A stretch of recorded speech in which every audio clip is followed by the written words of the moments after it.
Të nderuar televizikues, përshëndetje, do jemi bashkë në këtë edicion informativ këtu në Drita Televizion.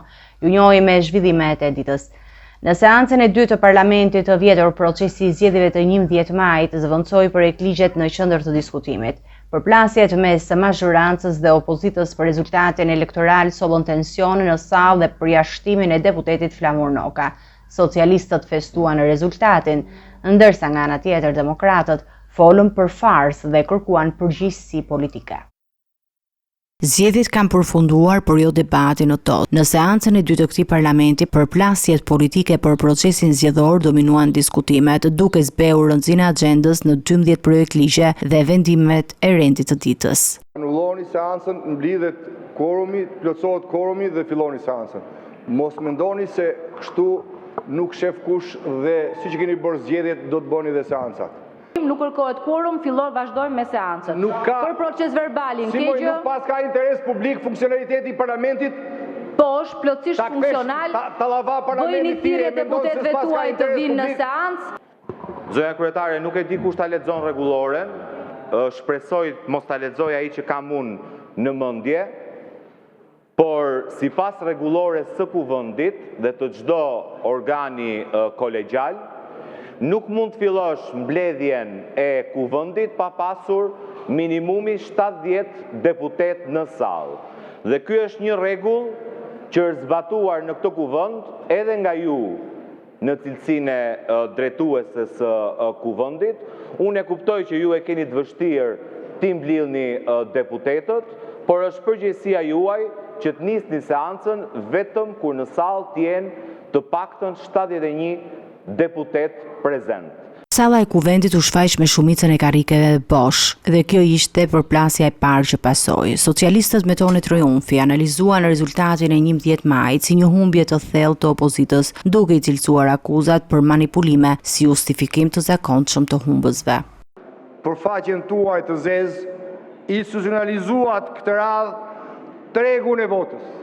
Shqiptarët prisnin që 11 maj të kishte votime dhe zgjedhje të lira. Por ju 11 majin e shndruat në treg. Por votoi Toyota Yaris. Mbaroi Flamur. Shqiptarët kërkonin që vota atyre të numëroj dhe kanë futur GPS. Janë 500 qytetarë në Selanik që kanë futur GPS në Zarfa.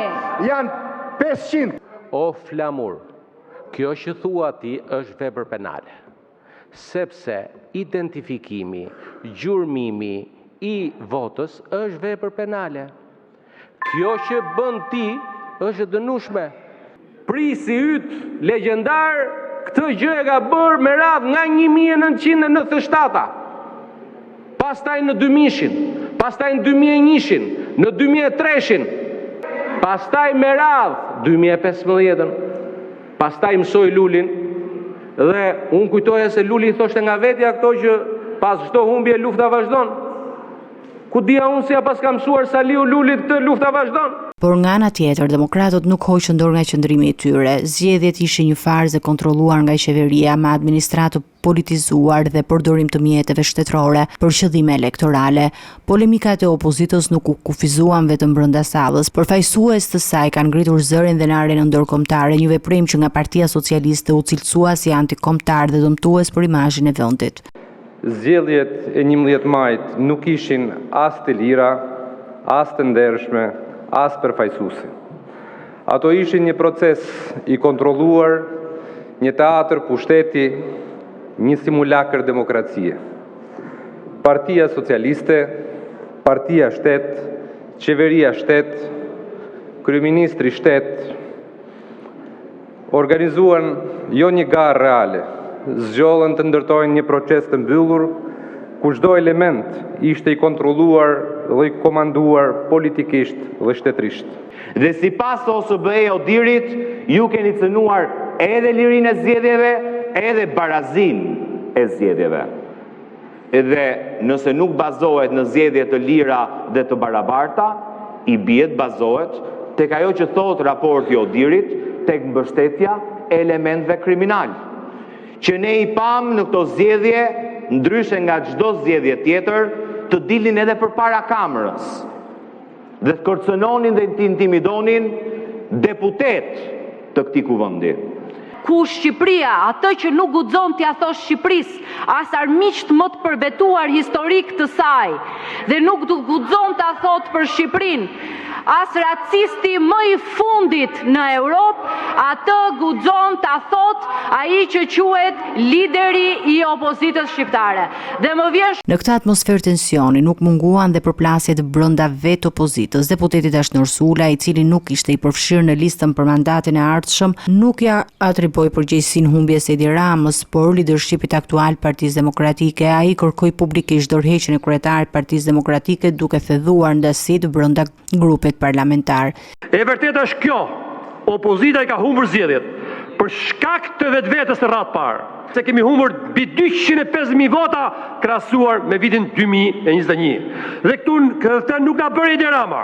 Këtë e bëm ne vetë me dorën tonë.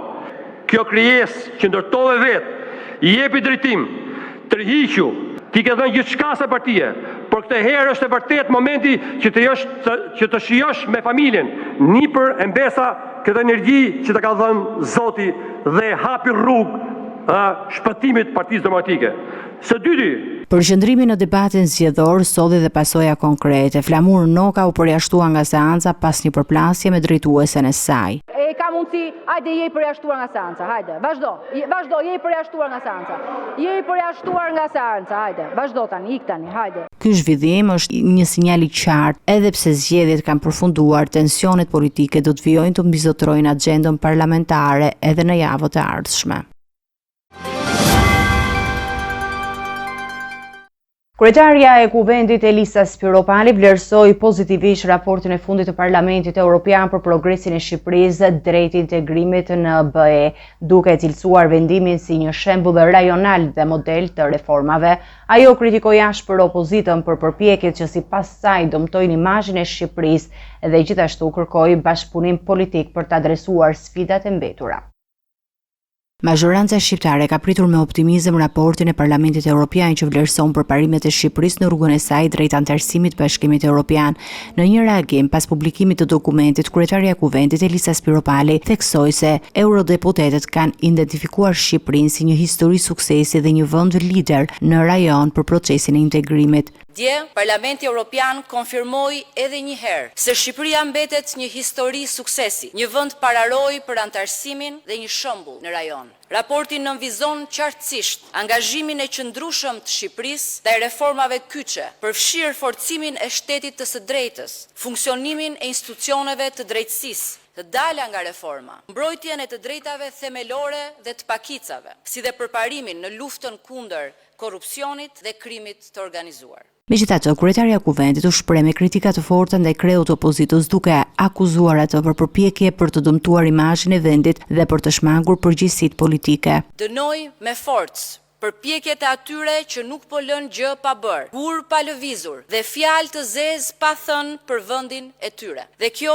vetëm për t'i bishtnuar përgjegjësisë. E kam fjalën për misionarët që pasi kanë nxjerr emrin dhe fytyrën e tyre, pasi kanë shkatruar gjithçka rreth vetes, janë rikthyer me vrull të papar për të nxjerrë e prishur edhe emrin e Shqipërisë dhe të shqiptarëve. Ajo theksoi se raporti nënvizon edhe sfida serioze që duhen adresuar si polarizimi politik dhe mungesa e dialogut konstruktiv mes palëve. Raporti nënvizon një sër sfidash për cilat jemi të ndërgjegjshëm dhe duhet t'i adresojmë sa më shpejt e sa më përshtatshmërisht, përfshirë polarizimin politik, retorikat konfrontuese dhe nevojën për një dialog më konstruktiv dhe gjithëpërfshirës politik. Në këtë kuptim, roli dhe përgjegjësia e Kuvendit është e padiskutueshme dhe parësore, dhe kjo është një ndër arsyet që jam këtu përpara jush. Ndërkaq, në kuadër të hapave të mëtejshëm, Shqipëria ka hapur negociatat për 4 grup kapitujt që priten që brenda muajit qershor të nisin dhe negociatat për 2 kapitujt e tjerë, duke bërë hapa konkret drejt anëtarësimit në Bashkimin Evropian. Nga Brukseli ku ndodhej për një vizitë zyrtare, Sali Berisha vijoi akuzat ndaj qeverisë shqiptare për manipulimin e zgjedhjeve dhe njoftoi se kërkoi ndërhyrjen e institucioneve europiane për të garantuar standarde demokratike në vend. Takimet me eurodeputetët Schajder dhe Kovačev u përqendruan tek shqetësimet për progresin demokratik dhe integritetin e procesit zgjedhor në Shqipëri. Ish-kryeministri Sali Berisha vijon vizitën e tij në Bruksel, ku këtë të enjte zhvilloi një sër takimesh me përfaqësues Parlamentit Evropian dhe kryesinë e Partisë Demokratike të Degës së Belgjik. Gjatë një mbledhjeje të zgjeruar me strukturat e Partisë Demokratike, Berisha përsëriti akuzat ndaj qeverisë shqiptare dhe kryeministrit Edi Rama, të cilën e akuzoi për blemërie masive të votave, përdorim të administratës publike dhe ushtrim presioni mbi zgjedhësit gjatë procesit të 11 majit. Në kuadër të kësaj vizite, Berisha dhe një pjesë e delegacionit Partisë Demokratike u takuan me eurodeputetin austriak Andreas Scheider, antar i Komisionit për Punën e Jashtme në Parlamentin Evropian dhe raportues për Shqipërinë. Gjatë takimit ai prezantoi një panoramë të zgjeruar të situatës para dhe pas zgjedhjeve, duke kërkuar më shumë vëmendje nga BE-ja për gjendjen e demokracisë në vend dhe standardet që duhet të udhëheqë rrugtimi i Shqipërisë drejt antarësimit. Më vonë, delegacioni demokrat zhvilloi një tjetër takim me Andrej Kovačev, eurodeputet bullgar dhe përfaqësues i Partisë Popullore Evropiane. Kovačev, sipas burimeve nga Partia Demokratike, shprehu gatishmërinë që grupi parlamentar i EPP-s të ndjek me vëmendje zhvillimet politike në Shqipëri dhe të ndihmojë në garantimin e një procesi vlerësimi të drejtë nga misionet ndërkombëtare të vëzhgimit.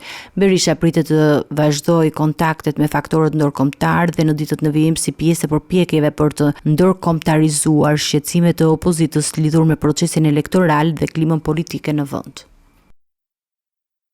Komisioni i Ankimimeve dhe Sanksioneve ka urdhëruar rinumërimin e 1282 kutive të votimit në qarkun e Tiranës pas kërkesës së Partisë Demokratike. Procesi pritet të hedhë dritë mbi pretendimet për parregullsi në zgjedhjet e fundit, ndërsa mbetet në pritje caktimi i datës së rinumërimit.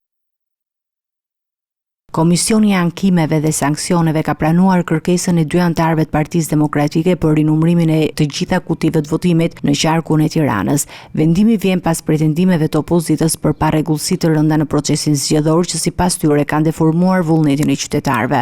Në total do të rinumërojnë 1282 qendra votimi në të gjithë qarkun për të gjitha partitë dhe kandidatët. Partia Demokratike ka argumentuar se zgjedhjet ishin të manipuluara përmes përfshirjes së administratës publike, shpërndarjes së bonusve për pensionistët, si dhe faljes së gjobave nga qeveria, element që konsiderohen palishëm dhe të njëamshëm në funksion të mazhorancës. Pretendimet janë cilësuar nga demokratët si pjesë një farze elektorale që sipas tyre minon themelet e zgjedhjeve të lira dhe të ndershme. Vendimi i KAS vjen në një moment kritik, ku tensionet politike pas zgjedhjeve janë ende të pranishme dhe besimi publik tek procesi elektoral mbetet i brisht. Aktualisht pritet një vendimarrje e dytë nga autoritetet për të përcaktuar datën dhe mënyrën se si do të zhvillohet procesi i rinumërimit, i cili do të jetë i mbikëqyrur nga përfaqësues të subjekteve politike dhe vëzhgues të pavarur. Ky zhvillim konsiderohet një test i rëndësishëm për transparencën e institucioneve zgjedhore dhe mund të ndikojë në perceptimin e publikut mbi rezultatin e votimeve në kryeqytet.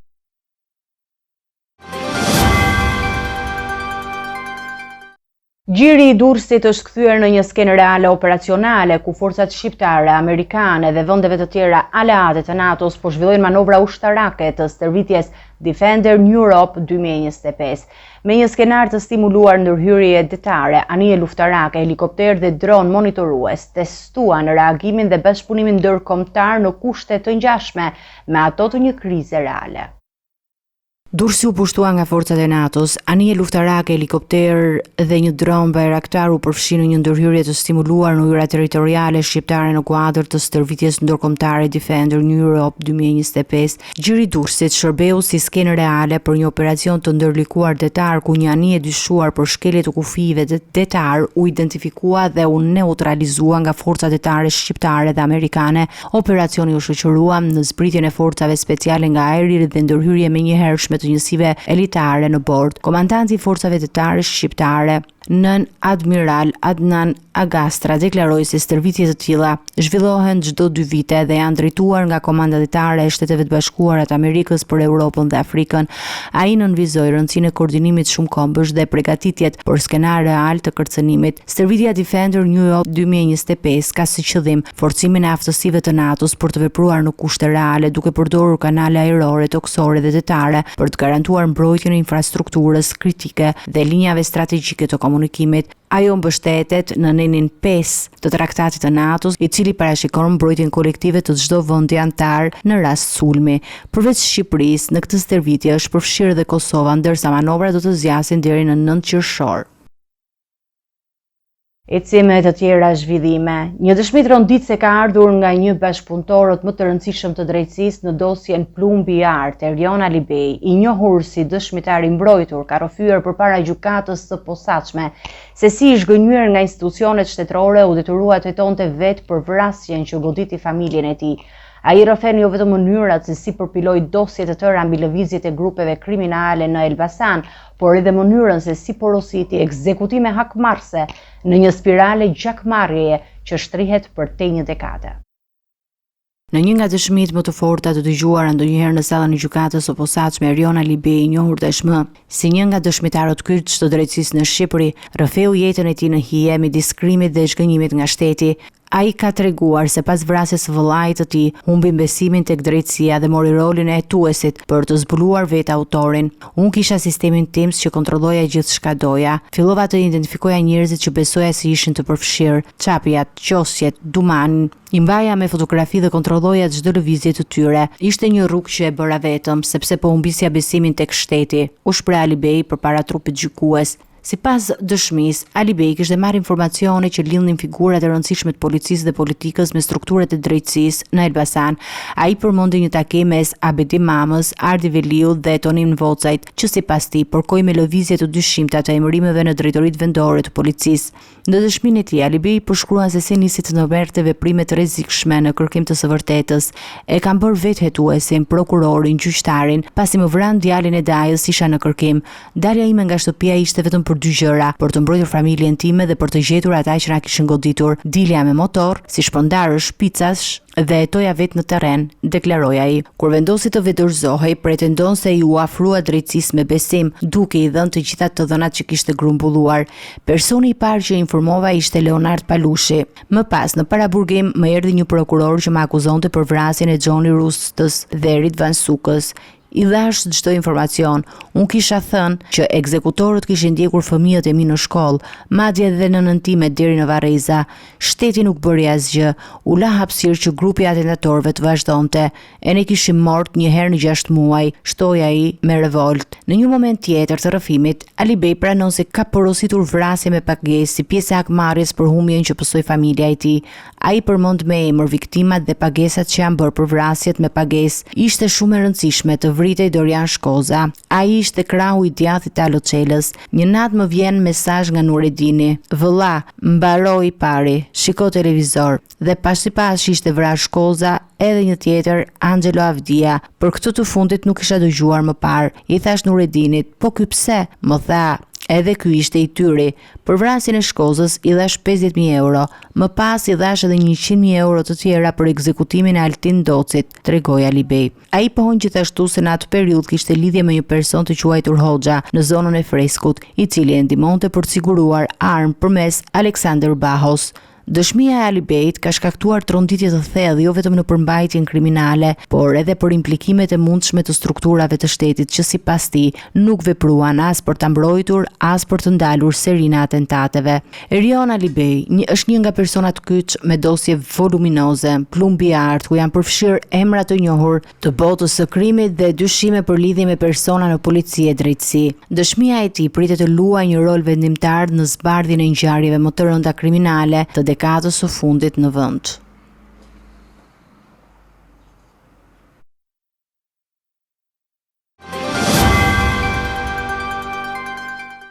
37 të pandehur janë dërguar për gjykim nga SPAK në akuzën për përfshirje në 2 grupe të strukturuara kriminale që vepronin në disa shtete duke ndihmuar emigracionin e palishëm, falsifikimin e dokumenteve dhe trafikimin e narkotikëve. Hetimi është zhvilluar në bashkëpunim me agjencinë ndërkombëtare, përfshirë Shtetet e Bashkuara të Amerikës dhe Spanjën. Prokuroria e posaçme kundër korrupsionit dhe krimit të organizuar ka përfunduar hetimet për një nga rastet më komplekse të organizimit kriminal ndërkombëtar dhe ka dërguar për gjykim 37 pandehur. Ata akuzohen për një sër veprash penale, ndër të cilët ndihma për kalim të palishëm të kufive, falsifikimit dokumenteve, të identifikimit dhe udhëtimit, shpërdorim detyrës dhe krijimi dhe pjesëmarrja në grupe të strukturuara kriminale.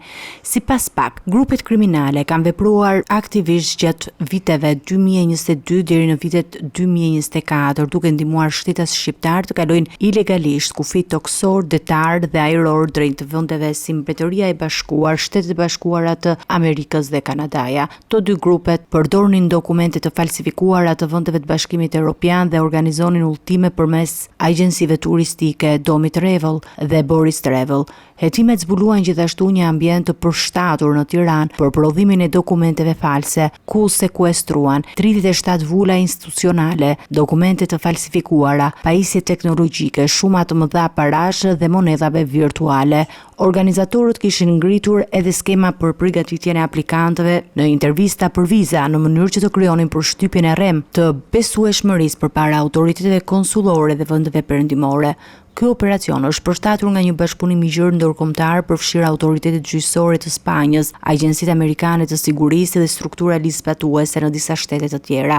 SPAK deklaron se procesi gjyqësor do të jetë një provë e rëndësishme për goditjen e rrjeteve të palishme që cënojnë sigurinë e kufive ndërkombëtar.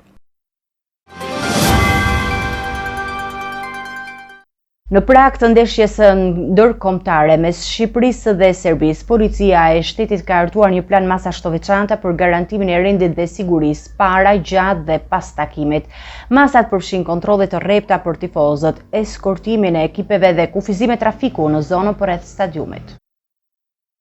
Në prag të ndeshjes Shqipëri-Serbi, policia e shtetit ka publikuar planin e masave të posaçme për garantimin e rendit dhe sigurisë para, gjatë dhe pas përfundimit të saj. Ndeshja e futbollit Shqipëri-Serbi do të zhvillohet në 7 qershor 2025 në orën 20:45 në stadiumin Arena Kombëtare Tiranë. Në planin e masave përfshihen eksportimi i futbollistëve të ekipit të Serbisë nga aeroporti Rinasit në hotel, stadium dhe kthim, si dhe kombëtares shqiptare në të njëjtin itinerar. Policia do të ushtrojë kontrolle sistematike në hyrjen e stadiumit duke përdorur edhe teknologji skanimi për të parandaluar futjen e shtetasve të paautorizuar, sendeve të ndaluara dhe lëndëve piroteknike. Për parandalimin e incidenteve janë ndarë zonat e tifozëve në stadium dhe në afërsi të tij, ndërsa forcat e rendit do të jenë të pranishme në masë për të shmangur përplasjet mes tifozëve të dy skuadrave. Mbi 500 efektiv të policisë së shtetit dhe policisë bashkiake të Tiranës do të jenë në terren gjatë gjithë ditës së duke bashkëpunuar ngushtë me Federatën Shqiptare të futbollit UEFA. Gardën e Republikës, shërbimi zjarfiksis, shoqëritë private të sigurisë, spitalet dhe qendrat shëndetësore. Në zonën e stadiumit do të jenë në gatishmëri dhe stacionet mjekësore dhe personeli i emergjencave për të ardhur në ndihmë tifozëve në rast nevoje. Policia bën apel për sjellje sportive dhe respekt ndaj kundërshtarit, duke ftuar të gjithë tifozët të kontribuojnë në një atmosferë paqësor dhe festiv gjatë kësaj ndeshje me peshë ndërkombëtare. Gjatë datës 7 qershor nga ora 15 deri në përfundim të ndeshjes, do të aplikohen edhe kufizimet e qarkullimit të mjeteve në disa akse rrugore në afërsi të stadiumit për lehtësuar lëvizjen e forcave të rendit dhe sigurinë e tifozëve.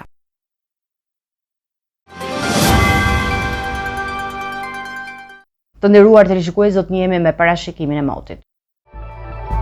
Territori i Kosovës për datën 6 qershor 2025 do të karakterizohet nga mot i kthjellët dhe me diell në pjesën më të madhe të ditës. Gjatë pasdites priten disa vranësira kalimtare në zonat kodrinore dhe malore, por rreshje nuk parashikohen. Temperatura minimale do të zbresë deri në 13 gradë Celsius, ndërsa ajo maksimale do të arrijë deri në 32 gradë Celsius, veçanërisht në rrafshin e Kosovës dhe zonat e ulta. Era do të fryejë lehtë deri mesatare nga drejtimi verilindor, me shpejtësi 5 deri në 10 metër për sekond, në lugina her pas here do të arrijë deri në 13 metër për sekond. Temperaturat minimale dhe maksimale për disa nga qytetet kryesore të Kosovës do të jenë si më poshtë. Mitrovica 13 deri në 31 gradë Celsius. Podujev 12 deri në 30 gradë. Skënderaj 13 deri në 29 gradë Celsius. Pej 14 deri në 31 gradë. Prishtinë 13 deri në 32 gradë Celsius. Gjakov 14 deri në 31 gradë. Malishev 14 deri në 30 gradë. Gjilan 13 deri në 31 gradë. Ferizaj 13 deri në 31 gradë Celsius. Kaçani 14 deri në 30 gradë Celsius. Suharek 15 deri në 30 gradë. Prizren 14 deri në 31 gradë Celsius. Territori shqiptar për datën 6 qershor 2025 do të ndikohet nga kushte atmosferike të qëndrueshme. Moti do të jetë i kthjellët dhe me diell gjatë pjesës më të madhe të ditës. Gjatë pasdites, në disa zona të izoluara malore, mund të shfaqen vranësirat e lehta kalimtare, por rreshje nuk parashikohen. Temperatura minimale pritet të zbresë deri në 13 gradë Celsius, ndërsa ajo maksimale do të arrijë deri në 33 gradë Celsius, veçanërisht në zonat e ulta perëndimore dhe ato të brendshme. Era do të fryejë lehtë deri mesatare nga drejtimi veri-perëndimor veri-lindor, me shpejtësi 5 deri në 10 metër për sekond, në zonat bregdetare her pas here do të arrijë deri në 14 metër për sekond. Deti do të ketë dallgëzim të ulët me val 2 deri në 3 ball. Temperaturat minimale dhe maksimale për disa nga qytetet kryesore të Shqipërisë do të jenë si më poshtë. Shkodër 14 deri në 31 gradë Celsius. Kukës 13 deri në 28 gradë. Peshkopi 12 deri në 26 gradë Celsius. Tiranë 15 deri në 32 gradë. Durrës 17 deri në 29 gradë. Kavaj 16 deri në 30 gradë. Elbasan 14 deri në 32 gradë Celsius. Berat 15 deri në 33 gradë. Korç 12 deri në 27 gradë. Vlorë 16 deri në 30 gradë Celsius. Gjirokastër 15 deri në 32 gradë. Sarand 16 deri në 28 gradë Celsius. Ishte gjithçka e përgatitur në këtë edicion informativ. Ju faleminderit për vëmendjen tuaj. Bashkë do takojmë në edicione të tjera. Deri atëherë, miru takofshim.